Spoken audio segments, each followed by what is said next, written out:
Hello traders, मेरा नाम है ओम, एमएस इन फाइनेंस और NISM certified equity derivative analyst. आज की इस वीडियो में हम देखेंगे कि ऑप्शन सेलिंग क्या होता है।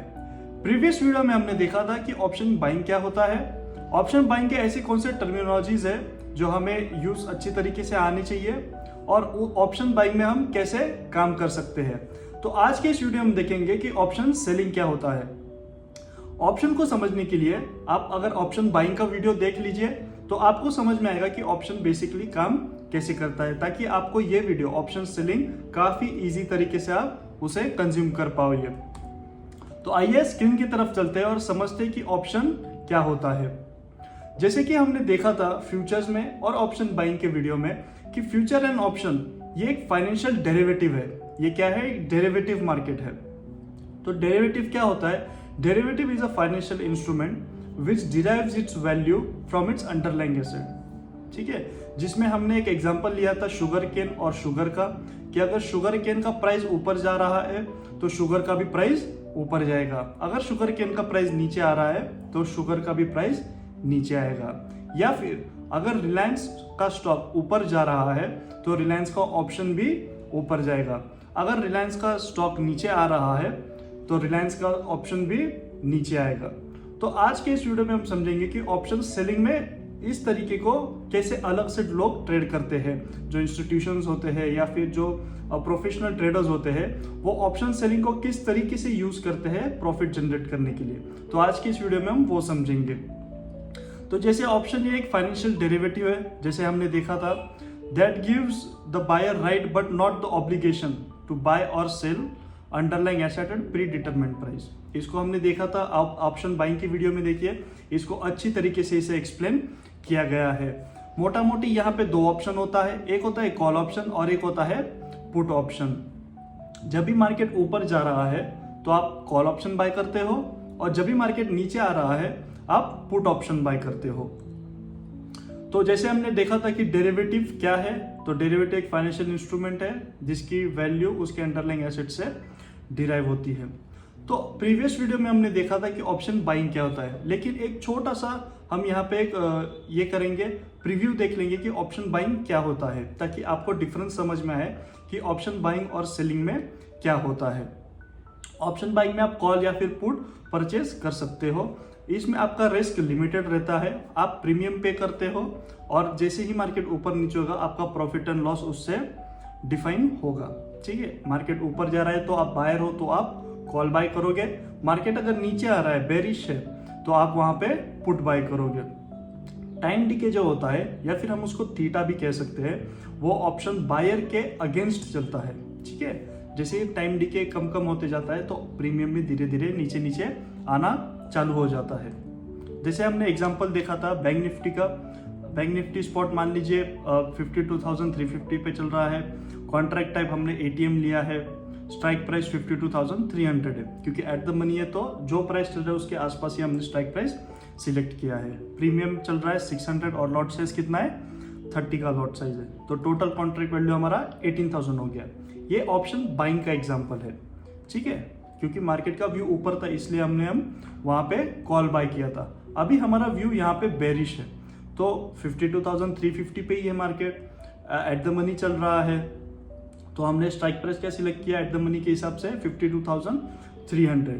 लेकिन यहाँ पे हमने पुट सिलेक्ट किया क्योंकि हमारा व्यू यहाँ पे बेरिश है। प्रीमियम यहाँ पे हो गया 620 रुपीज, लॉट साइज 30 हो गया, तो कॉन्ट्रैक्ट वैल्यू कितना हो गया? 18,600। ये हो गया ऑप्शन बाइंग। ये काफी आसान है, आप यहाँ पे प्रीमियम पे कीजिए और फिर उतना ऊपर नीचे जो होगा फिर वो आपके प्रॉफिट एंड लॉस होगा।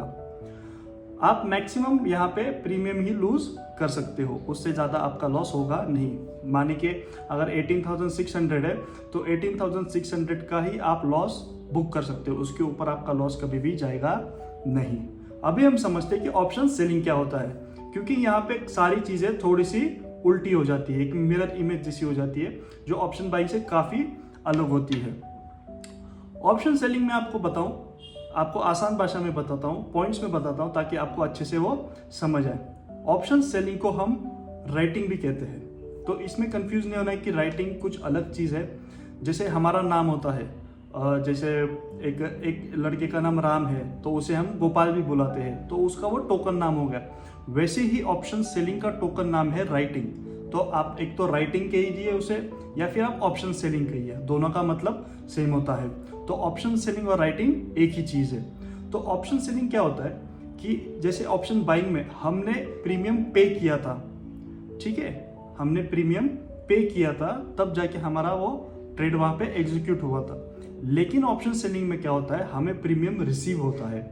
जैसे ही हम एक लॉट सेल करते हैं कॉल में या फिर पुट में, तो हमें प्रीमियम रिसीव होता है, हमें प्रीमियम मिलता है। तो वो कैसे मिलता है, क्या मिलता है, उसके एग्जांपल्स है आगे, तो आपको अच्छी तरीके से वो समझ में आएगा। ठीक है, अभी तक इतना ही कीजिए। यहाँ पे अनलिमिटेड लॉस पोटेंशियल रहता है या फिर हाई रिस्क पोटेंशियल रहता है। यहाँ पे लिमिटेड आपका प्रॉफिट होता है, मतलब आपको जो प्रीमियम रिसीव होगा वो काफी लिमिटेड प्रीमियम होगा। यहाँ पे टाइम डिके सेलर के साथ चलता है। जैसे हमने ऑप्शन बाइंग में देखा था कि जैसे टाइम डिके या फिर थीटा नीचे नीचे नीचे आते जाता है, वैसे ही प्रीमियम भी धीरे धीरे नीचे आने शुरू हो जाता है। तो कई प्रीमियम जीरो हो जाते हैं या फिर नियर टू जीरो हो जाते हैं, लेकिन इसका फायदा ऑप्शन सेलर को होता है। जैसे ही प्रीमियम नीचे नीचे आता है, क्योंकि उसने सेल किया हुआ है, ठीक है, तो धीरे धीरे प्रीमियम नीचे आता है, तो उसका गेन होते जाता है। तो वो टाइम डिके को अच्छी तरीके से यूज करता है ताकि उसका प्रॉफिट अच्छे खासा बना रहे। ठीक है, तो 4 पॉइंट्स है। ऑप्शन सेलिंग और राइटिंग एक ही चीज है, ठीक है, कंफ्यूज होना नहीं है। दूसरी पॉइंट, यहाँ पे हाई या फिर अनलिमिटेड लॉस पोटेंशियल है। थर्ड, यहाँ पे हमको प्रीमियम देना नहीं पड़ता, हमको प्रीमियम रिसीव होता है। और फोर्थ क्या है कि टाइम डिके सेलर के साथ चलता है, जिससे उसे अच्छा खासा प्रॉफिट हो जाता है। अभी मान लीजिए आप सेलर हो और आपको लग रहा है कि मार्केट ऊपर जाएगा, तो आप वहां पे पुट सेल करोगे। और आपको लग रहा है कि मार्केट नीचे आएगा, तो आप वहां पे कॉल सेल करोगे। ठीक है, आपको उल्टा करना है। जैसे ऑप्शन बाइंग में मार्केट ऊपर जा रहा है तो हम कॉल बाय करते हैं, तो वहां पे हमें कॉल सेल करना है या फिर पुट सेल करना है। अगर मार्केट नीचे आ रहा है तो वहां पे हमें कॉल सेल करना है, ठीक है, ताकि हमारा अच्छा खासा वहां पे प्रॉफिट बन जाए, जिससे हम सेलिंग अच्छी तरीके से उसे यूज कर पाए। जैसे एग्जांपल देख लेते हैं ताकि आपको और अच्छी तरीके से समझ में आएगा कि ऑप्शन सेलिंग यूजुअली वर्क कैसे होता है। जैसे बैंक निफ्टी चल रहा है 52,350 पे चल रहा है स्पॉट, और कॉन्ट्रैक्ट टाइप एटीएम है। स्ट्राइक प्राइस हमने सिलेक्ट किया 52,000। अभी यहाँ पे हमारा व्यू बुलिश है कि यहाँ से मार्केट ऊपर जाएगा, लेकिन अभी हम क्या है, अभी हमें ऑप्शन सेलर है हम लोग, ठीक है, तो हम यहाँ पे कॉल नहीं बाय करेंगे, हम यहाँ पे पुट सेल करेंगे। ठीक है, तो उसका प्रीमियम कितना है, 550 रुपीज है, ठीक है, और लॉट साइज कितना है, 30 है। तो टोटल कॉन्ट्रैक्ट वैल्यू कितना हो गया, 30 इंटू 550, 16,500 का कॉन्ट्रैक्ट वैल्यू हो गया। लेकिन हमें ऑप्शन सेल करने के लिए मिनिमम साइड सारा पकड़ के 1.5 to 2 लाख रुपीज लगता है एक ऑप्शन को सेल करने के लिए। ठीक है, क्योंकि यहाँ पे अनलिमिटेड और हाई रिस्क पोटेंशियल है, इसलिए यहाँ पे एक स्पैन और एक्सपोजर मार्जिन हमें ज्यादा देना पड़ता है।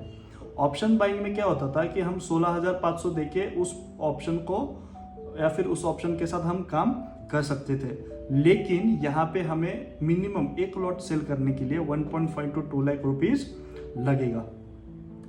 और दूसरा एग्जांपल देख लेते हैं ताकि आपका वो कंफ्यूजन क्लियर होगा कि कैसे कॉल और पुट को हम सेल करते हैं अलग अलग मार्केट सिचुएशन में, और टाइम डिके को हम कैसे यूज करते हैं। जैसे यहाँ पे हमारा व्यू अभी क्या है, बेरिश व्यू है, तो 52,350 चल रहा है spot, contract type again ATM है, फिर स्ट्राइक प्राइस हमारा 52,300 है। लेकिन अभी हमारा व्यू बेरिश है और हम ऑप्शन सेलर है, तो हम यहाँ पे क्या करेंगे, कॉल सेल करेंगे हम यहाँ पे, ताकि हम टाइम डिके को अच्छी तरीके से हम यहाँ पे यूज कर सके। सेम यहाँ पे भी प्रीमियम 550 है और लॉट साइज 30 है, तो 16,500 हमको यहाँ पे भी देना पड़ेगा। लेकिन हमें कितना देना पड़ेगा, 1.5 to 2 लाख रुपीज हमें यहाँ पे करना पड़ेगा। तो जैसे कि आप यहाँ पे देख सकते हो, तो आपका वो कंफ्यूजन यहाँ पे क्लियर होगा, क्योंकि ऑप्शन सेलिंग में काफी हाई और अनलिमिटेड रिस्क पोटेंशियल है। आपका अगर पोजीशन उल्टा घूम गया तो आप बहुत लॉसेस में जा सकते हो। इसी को मद्देनज़र रखते हुए सेबी ने क्या किया कि इसके मार्जिन्स बढ़ा दी। तो पहली मार्जिन कौन सी होती है? स्पैन मार्जिन होती है, SPAN। उसका फुल फॉर्म क्या है? Standard portfolio analysis of risk. मतलब आपकी जो पोर्टफोलियो में आपने जो कॉल सेल किया है, अगर मान लीजिए थोड़ा सा ऊपर नीचे होगा, थोड़ा सा लॉस होगा, तो वो लॉस वहाँ से वो रिकवर होगा, तो आपका पोजीशन वहाँ पे मेंटेन रहेगा। दूसरा मार्जिन कौन सा होता है? एक्सपोजर मार्जिन होता है।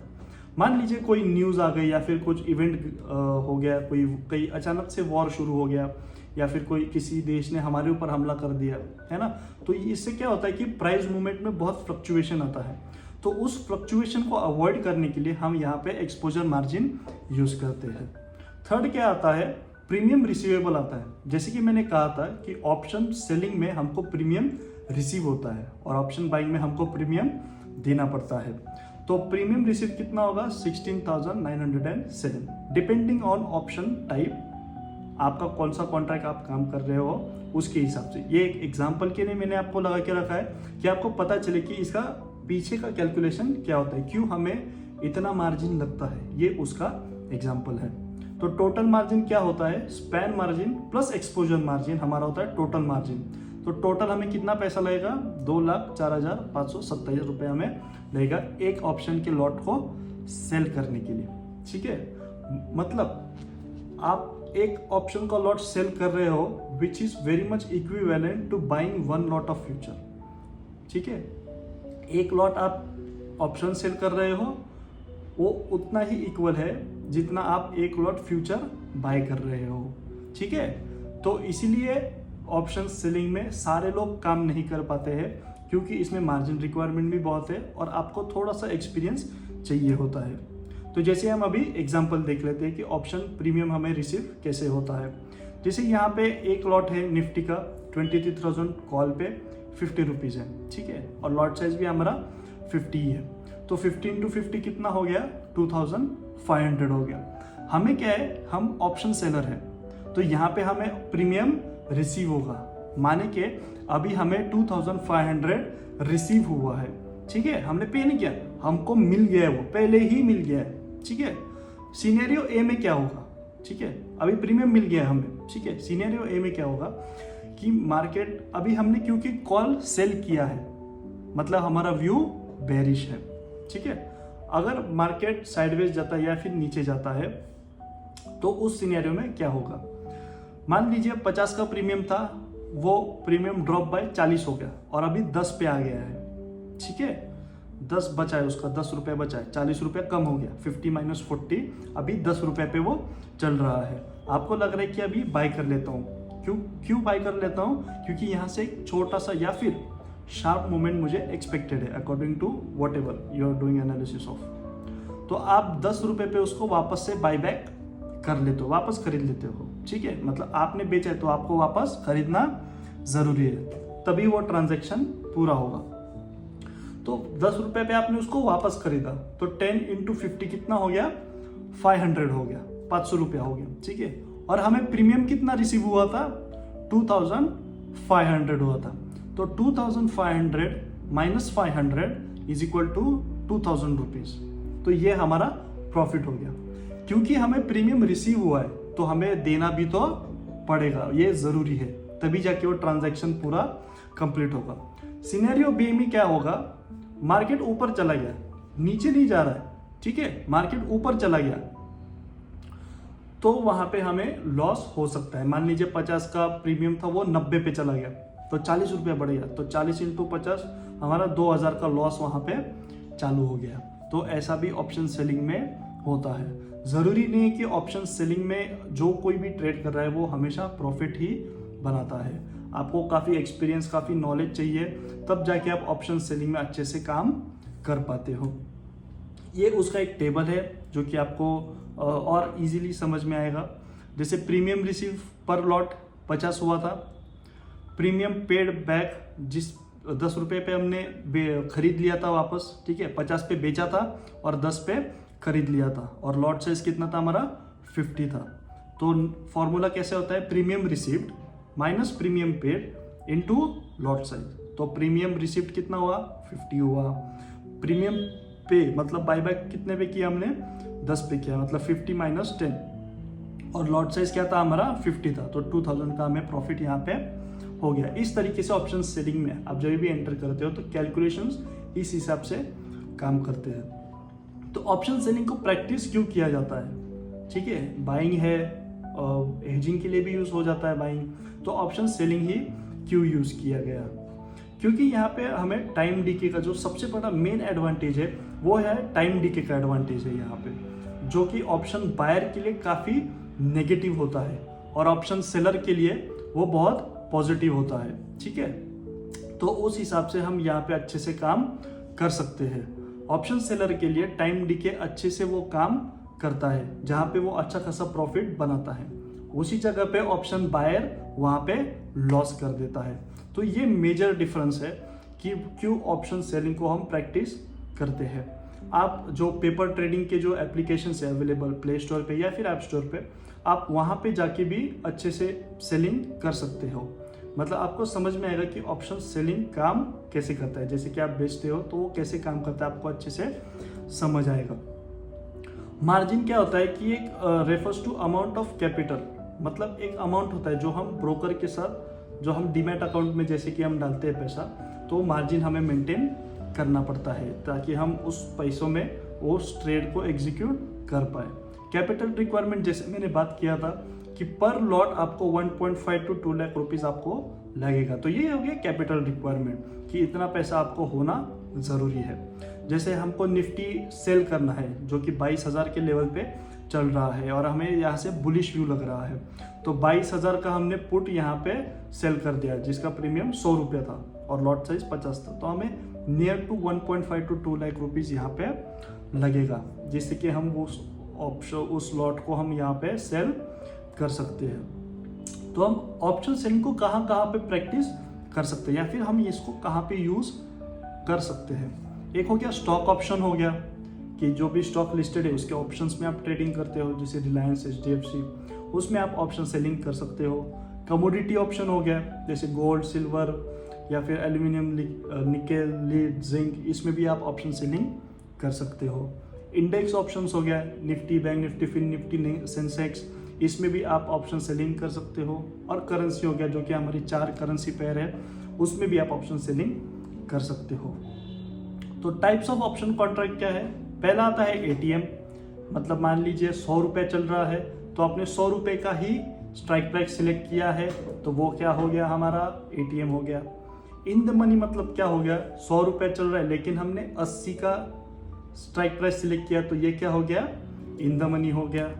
आउट ऑफ द मनी क्या हो गया कि 100 रुपये का स्ट्राइक प्राइस चल रहा है और आपने 120 का स्ट्राइक प्राइस सिलेक्ट किया है, तो ये क्या हो गया, आउट ऑफ द मनी हो गया। अभी इस टेबल को आप अच्छे से समझिए, इससे आपको समझ में आएगा कि ऑप्शन कॉन्ट्रैक्ट कौन सा यूज करना चाहिए बायर और सेलर के लिए। तो option type ITM, in the money, ये बायर्स के लिए काफ़ी अच्छा होता है, ठीक है, क्योंकि जो प्राइस निकल चुकी है उस स्ट्राइक प्राइस को आप जब सिलेक्ट करते हो तो आपका वहाँ पे टाइम डीके अच्छा खासा रहता है। टाइम डीके और इंट्रिंसिक वैल्यू उसकी अच्छी खासी रहती है। ये दोनों टाइम वैल्यू और इंट्रिंसिक वैल्यू समझने के लिए आप ऑप्शन बाइंग का वीडियो जाके देख लीजिए ताकि आपको अच्छे से समझ में आएगा। सेलिंग के लिए इन द मनी कॉन्ट्रैक्ट काफ़ी रिस्की होता है क्योंकि उसका प्राइस बहुत रहता है इन द मनी का। जो एट द मनी का मान लीजिए आपका 100 रुपया था, तो इन द मनी का स्ट्राइक प्राइस का जो प्रीमियम होता है वो आपका 200, 300, 400 रुपया होता है क्योंकि वो प्राइस निकल चुका है, वहाँ पे टाइम अभी भी है, ठीक है, जो टाइम निकल चुका है आप उसमें बैठे हो, तो वो सेलर के लिए काफ़ी रिस्की होता है क्योंकि काफ़ी ज़्यादा प्रीमियम देना पड़ता है। यहाँ पे रिस्क लेवल मॉडरेट होता है लेकिन कॉस्ट हाई होता है। कॉस्ट माने कि आपको जितना पैसा देना है, ठीक है। नेक्स्ट आता है ATM आता है। ATM मतलब एट द मनी वाला। बायर्स के लिए काफ़ी बैलेंस्ड होता है। जो काफ़ी नए ट्रेडर्स होते हैं मार्केट में तो वो एट द मनी में ज़्यादा करते हैं क्योंकि आपको प्रीमियम थोड़ा सा देना पड़ता है, आपको सीखने अच्छा मिल जाता है, ठीक है। लेकिन ये सेलर्स के लिए काफ़ी रिस्की है। मान लीजिए अगर मार्केट उसी मूवमेंट से उल्टा घूम गया या फिर 1-2 स्पाइक लगा दिए तो वहाँ पे कॉन्फिडेंस आपका एज अ सेलर लूज हो जाता है। तो ऑप्शन सेलर के वो एडवाइजेबल नहीं है, या फिर है तो भी तो वो प्रॉपर ट्रेंड में होना ज़रूरी है। यहाँ पे रिस्क लेवल थोड़ा सा ज़्यादा रहता है, मतलब हाई रहता है, और कॉस्ट यहाँ पे मीडियम रहता है, ठीक है। एट द मनी के प्रीमियम का ज़्यादा कॉस्ट यहाँ पे होता नहीं है। और आउट ऑफ द मनी ये ऑप्शन बायर के लिए एक शराब की तरह है, क्योंकि जो प्राइस आया नहीं है काफ़ी सारे लोग वो वहाँ पे ही वेटिंग करते हैं ये सोच के कि मार्केट प्राइस वहाँ पे आएगा। अगर मार्केट प्राइस वहाँ पे आ भी गया फिर भी वो प्रॉफिट में नहीं रहते हैं, क्योंकि वहाँ से वो प्रीमियम धीरे धीरे नीचे आना शुरू हो जाता है, तो वहाँ पे वापस दिक्कत हो जाती है। लेकिन ये सेलर्स के लिए काफ़ी अच्छा है, क्योंकि प्राइस वहाँ तक जाएगी नहीं तो टाइम डिके से सारा वैल्यू धीरे धीरे धीरे नीचे आना शुरू हो जाएगा और वहाँ पे ऑप्शन सेलर प्रॉफिट कर पाएगा। रिस्क लेवल लो है और कॉस्ट भी यहाँ पे काफ़ी लो होती है। आपको रिस्क मैनेजमेंट करना भी काफ़ी ज़रूरी है ऑप्शन सेलिंग में। इसको आप एक बार देख लीजिए, पढ़ लीजिए। आपको टाइम डिके के अनुसार चलना है। ज़रूरी नहीं कि टाइम डिके आपके साथ है तो आप बहुत क्वांटिटी में ट्रेड करिए। आप एक एक लॉट से ट्रेड कीजिए तो आपका अच्छा खासा कैपिटल यहाँ पे गेन होते चला जाएगा। 1-2% से ज़्यादा आपको वहाँ पे बाइंग नहीं करनी है आपके टोटल पोर्टफोलियो की जितना पैसा आपके पास है। वर्स्ट के सिनेरियो पहले ही प्री डिफाइन कर लीजिए कि मान लीजिए अगर यहाँ से मार्केट इस लेवल तक घूम गया उल्टा मेरी पोजीशन के अगेंस्ट, तो यहाँ पे मैं मेरा स्टॉप लॉस बुक कर लूँगा। ठीक है, हाई वॉलेटिलिटी से थोड़ा अवॉइड होके चलिए। जैसे न्यूज़, इलेक्शन हो गया, कोई वॉर की सिचुएशन जो पहले से पता हो, तो उस दिन से थोड़ा सा दूर रहना। आप उसको ट्रेड मत ही कीजिए। तो ऑप्शन ग्रीक्स क्या होता है जो हमने ऑप्शन बाइंग में भी देखा था, और वही सेम ऑप्शन सेलिंग में भी यूज होता है। तो पहला हो गया डेल्टा।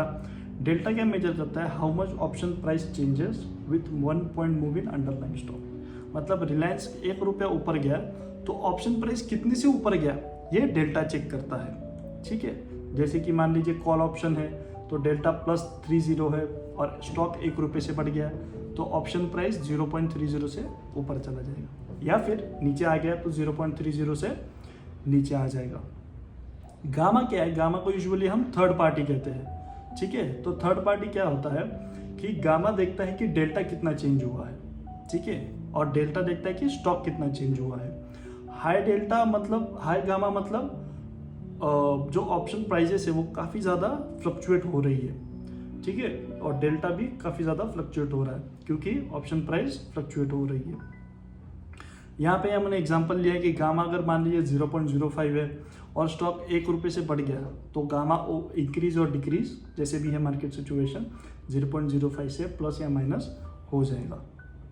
थीटा क्या होता है? हमारा टाइम डिके होता है। जैसे थर्सडे को मान लीजिए 120 रुपये चल रहा है, फ्राइडे को 100 रुपया हो गया, मंडे को 80 रुपया हो गया, ट्यूसडे को 60 रुपीज़ हो गया और वेडनेसडे को 20 रुपीज़ हो गया। तो इसका फ़ायदा किसको होता है? ऑप्शन सेलर को होता है। और ऑप्शन बायर को ये सबसे बड़ा ऑप्शंस में डिसएडवांटेज है। सबसे ज़्यादा मनी जो लूज होता है हीरो टू ज़ीरो के चक्कर में, तो वो यहाँ पे ही होता है। ठीक है, ये ऑप्शन सेलर के लिए ही अच्छा है। जैसे कि ये ग्राफ है, पहले पूरा रहता है और एक्सपायरी के दिन ऑलमोस्ट नियर टू ज़ीरो हो जाता है। वे का मतलब क्या होता है कि ये इम्प्लाइड वोलेटिलिटी को चेक करता है। हायर द वोलेटिलिटी मतलब हायर द ऑप्शन प्राइस। हमें यूजुअली हायर जो भी वोलेटिलिटी रहती है उससे हमें यूजुअली दूर रहना ज़रूरी है। उस मार्केट में हम ट्रेड नहीं कर सकते तो हमारे लिए सही होता है। सेलर्स के लिए लो गामा प्रेफर करते हैं क्योंकि फॉलिंग आईवी और इम्प्लाइड वोलेटिलिटी अगर नीचे गिर रहा है तो उससे उसको बेनिफिट हो जाता है। जैसे वेगा मान लीजिए 0.10 है और इम्प्लाइड वोलेटिलिटी 2% से नीचे गिर गया तो ऑप्शन प्राइस 0.20 से नीचे आ जाएगा। ठीक है, तो इस तरीके से ऑप्शन के डेल्टास जो है या फिर ग्रीक्स आप कह सकते हो, तो इस तरीके से वो काम करते हैं। नेक्स्ट जो इम्पोर्टेंट टॉपिक आता है वो आता है हेजिंग होता है। ऑप्शन सेलिंग में ज़्यादा करके हेजिंग के स्ट्रैटेजीज यूज़ किए जाते हैं। तो हम देखेंगे कि हेजिंग के कौन से स्ट्रैटेजीज है जो हमें जानना बहुत ज़रूरी हो जाता है। ठीक है, हेजिंग मतलब क्या होता है कि हेजिंग मतलब एक तो आपके लॉसेस को कंट्रोल करे या फिर रिड्यूस करे, तो उसके अलग अलग स्ट्रेटेजीज होते हैं, काफ़ी सारे होते हैं, लेकिन यहाँ पे हमने मोटा मोटे 6 स्ट्रेटेजीज यूज़ की है जिसको आप यूज़ कर सकते हो और आप अपनी पोजीशन को सिक्योर कर सकते हो। पहला क्या होता है? कवर्ड कॉल होता है। ये कॉल सेलर्स के लिए होता है, यहाँ पे पुट वालों का कोई काम नहीं है। ठीक है, मान लीजिए कि एक HDFC स्टॉक है जो कि 1800 रुपये चल रहा है और आपको लग रहा है कि ये बुलिश है। ठीक है। लेकिन आपको अपना कैश का पोजीशन बचाना है, आपको जो स्टॉक बाई किया है उसमें आपको लॉसेस नहीं चाहिए, या फिर आपको उसको रिड्यूस करना है। तो जो छोटे मोटे वॉलेटिलिटी होती है उसको अवॉइड करने के लिए हम यहाँ पे कॉल ऑप्शन को सेल कर सकते हैं, ताकि हमारा जो भी वॉलेटिलिटी है, जितना हमको लॉस हो रहा था वो वहाँ पे रिकवर हो जाएगा। जैसे HDFC बैंक 1800 पे चल रहा है, आपका व्यू बुलिश है, आपके पास उसके पास स्टॉक भी है आपके पास, ठीक है, लेकिन वॉलेटिलिटी इतना है उस पर्टिकुलर स्क्रिप्ट में कि वो नीचे आने के भी चांसेस है थोड़े टाइम पीरियड के लिए। तो उस लॉसेस को कंट्रोल करने के लिए आप वहाँ पे कॉल सेल कर सकते हो और प्रॉफिट बना के अपना पोजीशन को अच्छे तरीके से बैलेंस कर सकते हो। दूसरा क्या आता है, कैश सिक्योर्ड पुट आता है, ठीक है। कैश सिक्योर्ड पुट मतलब क्या है, एग्जांपल से आपको समझाता हूँ ताकि आपको अच्छे से समझ में आ जाएगा। जैसे TCS है, ठीक है, वो 3500 पे ट्रेड कर रहा है, जिसका लॉट साइज 175 है। एक लॉट हमने सेल किया 3400 पे, मतलब ये ऑलमोस्ट एट द मनी का कॉन्ट्रैक्ट हो गया है, जिसका प्रीमियम 40 रुपये चल रहा था। उसी के साथ ही साथ आप वहाँ पे 6 लाख रुपए अपने पास रखिए, ठीक है। क्यों रखिए, मान लीजिए अगर आपका वो ऑप्शन है या फिर जो आपका स्टॉक है वो ऊपर चले जाता है तो आपको तो प्रॉफिट होगा, वो तो अच्छी बात है। लेकिन मान लीजिए अगर वो नीचे आ जाता है, ठीक है, पुट सेलर के लिए ये स्ट्रेटेजी है, ठीक है। तो पुट सेलर मतलब क्या है कि उसका व्यू बुलिश है। मान लीजिए वो नीचे आ गया तो आपके पास उतना कैश होना ज़रूरी है, 6 लाख रुपया, जिससे कि आप वहाँ पे वापस से आप अपने पोजीशन हेज डिस्काउंट में कर सकते हो कैश में, ठीक है।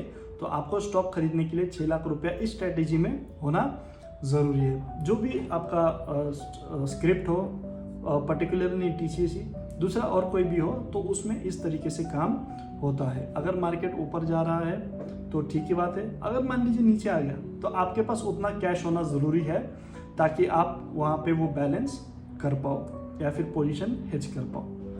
थर्ड आता है बेयर कॉल स्प्रेड, ये क्रेडिट कॉल स्प्रेड भी आप इसे कह सकते हो। यहाँ पे ये कॉल कैसे बनता है, आपको यहाँ पे seller selling a call lower strike price and buying a strike price with a higher strike price, ठीक है। आपको लोअर स्ट्राइक प्राइस का कॉल बेचना है और हायर स्ट्राइक प्राइस का कॉल आपको खरीदना है। एग्जांपल देख लेते हैं, जैसे इन्फोसिस है 1450 पे वो ट्रेड कर रहा है, तो हमें क्या करना है, एक लॉट हमें सेल करना है लोअर स्ट्राइक प्राइस का और एक लॉट हमें हायर स्ट्राइक प्राइस का बाय करना है।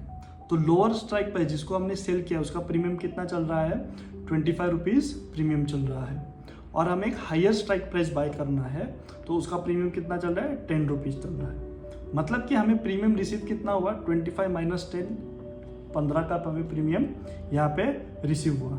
मैक्सिमम लॉस कितना हो सकता है हमें, जो है 35 rupees, 25 plus 10 is equal to 35 rupees का हमें मैक्सिमम यहाँ पे लॉस हो सकता है।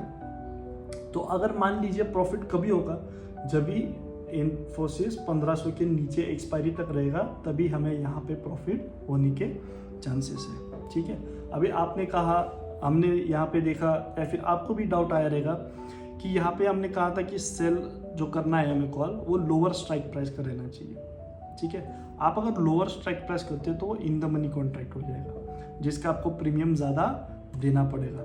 इसलिए हमने यहाँ पे आउट ऑफ द मनी का स्ट्राइक प्राइस यहाँ पे सिलेक्ट किया है ताकि उसका प्रीमियम भी कम हो और उसको टाइम लेके भी ज़्यादा करें। तो इस तरीके से चेंजेस आपको ऑप्शन सेलिंग में करने पड़ते हैं जब आप हेजिंग के स्ट्रेटेजीज यूज करते हो। फोर्थ कौन सा आ जाता है, बुल कॉल स्प्रेड आ जाता है। तो बुल कॉल स्प्रेड क्या है, selling a call at a higher strike price and buying a call at a lower strike price. ये बेयर कॉल स्प्रेड का उल्टा है, ठीक है। एग्जाम्पल देख लेते हैं, जैसे रिलायंस इंडस्ट्रीज है 2400 पे चल रहा है, तो हमें क्या करना है, हायर वाला हमें सेल करना है, ठीक है। तो हमने एक लॉट सेल कर लिया, बाय कर लिया, हायर बाय करना है हमें, राइट। तो हायर हमने बाय कर लिया 60 रुपीज़ पे और लोअर हमने सेल कर दिया 30 रुपीज़ पे। तो उसका जो है 2400 पे हमने एक बाय कर लिया स्ट्राइक प्राइस पे और सेल कर दिया 24,450। तो नेट कॉस्ट कितना हो गया, 30 रुपीज़ हो गया, मतलब आपका प्रॉफिट जो हो गया वो 30 रुपीज़ हो गया। इंट्रेंसिक वैल्यू कितना होगा यहाँ पे 50 हो जाएगा, 2450 माइनस 200 है 2400 is equal to 50 rupees. Max profit कितना होगा 50 minus 30 is equal to 20 rupees. आपका यहाँ पे प्रॉफिट होगा, मैक्सिमम प्रॉफिट आपका इतना होगा। तो मान लीजिए अगर रिलायंस 2450 के ऊपर क्लोज करता है तभी आपको यहाँ पे इस स्ट्रैटेजी में प्रॉफिट होगा। ठीक है, आप इस स्ट्रैटेजी को वापस देखिए, आप अपने पेन बुक में लिख लीजिए ताकि आपको अच्छे से वो स्ट्रैटेजी समझ में आ सकती है। फिफ्थ जो स्ट्रैटेजी है वो है न्यूट्रल स्ट्रैटेजी। ठीक है, न्यूट्रल स्ट्रैटेजी इसको हम आयन कॉन्डोर भी कहते हैं। जो अभी हमने देखा बेयर कॉल स्प्रेड और बुल कॉल स्प्रेड, ये दोनों को कंबाइन जब भी हम करेंगे तभी हमारा क्या बनेगा, आयन कॉन्डोर बनेगा। तो वो कैसे बनेगा, जैसे बेयर कॉल स्प्रेड है, मान लीजिए निफ्टी ट्रेड कर रहा है 22,000 रुपीज़ पे। ठीक है, लॉट साइज कितना है 50 है, तो हमें बेयर कॉल स्प्रेड बनाना है। तो बेयर कॉल स्प्रेड मतलब क्या होता है, selling a lower strike price and buying a higher strike price. ठीक है, तो हमने सेल किया 22,100 पे, हमने आउट ऑफ द मनी लिया है यहाँ पे भी ताकि हमको प्रीमियम कम लगे और टाइम डिके को अच्छे तरीके से हम उसे यूज़ कर सकें, जिसका प्रीमियम चल रहा है 40 रुपीज़। हमने एक लॉट बाय कर लिया 22,200 पे, हायर बाय करना था हमें तो वो 20 रुपीज़ पे बाय कर लिया। यहाँ पे अभी हम बुल कॉल स्प्रेड बना रहे हैं। ठीक है, बेयर कॉल स्प्रेड हमारा बन गया, अभी हम इसको बनाएंगे बुल कॉल स्प्रेड। तो बुल कॉल स्प्रेड में क्या है, selling a call higher strike price and buying a call lower strike price. तो हमें 22,900 का कॉल को हमें सेल करना है जो कि जिसका है 35 रुपीज़, और एक लॉट हमें बाय करना है नीचे में जो कि 22,800 पुट है जो कि है 15 रुपीज़ चल रहा है। तो प्रीमियम रिसीव कितना होगा, 40 + 35 माइनस 20 + 50, तो हमें 40 रुपये का यहाँ पे प्रीमियम रिसीव हो जाएगा। मैक्सिमम लॉस हमें कितना होगा, 60 रुपीज़ का होगा। कैसे होगा, spread with minus premium received. Net premium received कितना है 40 है, वो तो हमें पता चल गया, लेकिन स्प्रेड विथ क्या होता है। अभी यहाँ पे अगर आप देखेंगे तो 22,100 है और 22,200 है, तो उसमें डिफरेंस कितना है, 100 का डिफरेंस है, राइट। 22,900 और 22,800, यहाँ पे डिफरेंस कितना है, 100 का। तो यह क्या आ गया, स्प्रेड विथ हो गया, 100 का डिफरेंस है। अगर यही अगर 22,100 से लेके 22,300 होता तो वहाँ पे 200 स्प्रेड विथ आ जाता। तो यहाँ पे कितना है, 100, तो 100 माइनस 40 हमारे को कितना हो गया, 40 रुपीज़ मिल गया। यानी कि अगर ये 21,900 और 21,100 के बीच में रहेगा तब जाके हमें इसका प्रॉफिट हो जाएगा। इसको हम रेंज बाउंड स्ट्रेटेजी भी कह सकते हैं। तो ये इसका स्क्रीनशॉट भी ले सकते हैं। बेयर कॉल स्प्रेड में आपको ओटीएम कॉल बेचना है और हायर ओटीएम कॉल आप खरीद सकते हो। तो एक्सपेक्टेशन क्या है, मार्केट वोंट गो, ठीक है, मार्केट ऊपर नहीं जा रहा है, दोनों एट द मनी के ही है। बुल पुट क्या होता है, out of the money put आपने सेल कर दिया और लोअर ओटीएम आपने पुट बाय कर लिया, तो मार्केट नीचे नहीं जाएगा, ये आपका एक्सपेक्टेशन है। ठीक है, तो ये बोथ बिलो एटीएम रहना ज़रूरी है। या फिर चटवा आप इसको मैनुअल भी आप कंसिडर कर सकते हो कि मैनुअल आप इसे स्टॉप लॉस इसे आप रख सकते हो। ठीक है, कि यहाँ तक लेवल पे आ गया तो मैं इसको उड़ा दूंगा। तो ये थे ऑप्शन स्ट्रेटेजीज। सेलिंग का यहाँ तक था, हेजिंग इसमें हमने कवर कर लिया है। अभी हम देखेंगे डूज एंड डोंट्स क्या होते हैं। तो डूज क्या है कि प्रोबेबिलिटी पे फोकस करो। सेलिंग से हमें प्रॉफिट होता है, इसका मतलब ये नहीं कि आप सुबह उठ के कुछ भी आप सेल कर दोगे तो आपको प्रॉफिट हो ही जाएगा। हाई लिक्विडिटी इंस्ट्रूमेंट आप यूज़ कीजिए, आपके ट्रेडिंग प्लान जो है उसको स्टिक करके चलिए। Proper tools and application use कीजिए, ठीक है, मनी मेकर जी को यूज़ कीजिए आप, तो आपको अच्छी तरीके से ऑप्शन सेलिंग में आपको फ़ायदा हो जाएगा। डोंट क्या है कि प्रीमियम जो इनकम है उस पर आप रिलाय मत कीजिए, टाइम डीके को इग्नोर मत कीजिए। क्योंकि क्या होता है कभी कभी कि ऑप्शन सेलर ये सोचता है कि नीचे नीचे आ रहा है, टाइम डीके हो जाएगा, तो वो सेल करके बैठता है, लेकिन मार्केट कभी कभी एक अच्छा खासा रिवर्सल पुल भी देता है, तो वहाँ पे लॉस होने के चांसेस आपके ज़्यादा हो सकते हैं। तो इसका आपको ध्यान रखना ज़रूरी है। और जो मेन बात है, इमोशंस के साथ हमें ट्रेड करना नहीं है, क्योंकि मार्केट को हमारे इमोशंस समझ में नहीं आते हैं। तो ये था वीडियो ऑप्शन सेलिंग के लिए। ऑप्शन हेजिंग कैसे करते हैं सेलिंग में एग्जांपल्स देखे हमने। तो आज का वीडियो हम यही समाप्त करते हैं। ऑप्शन बाइंग देख लीजिए, आपको अच्छे से समझ आएगा। ऑप्शन सेलिंग देख लीजिए, आपको वो भी अच्छे से समझ में आ ही जाएगा।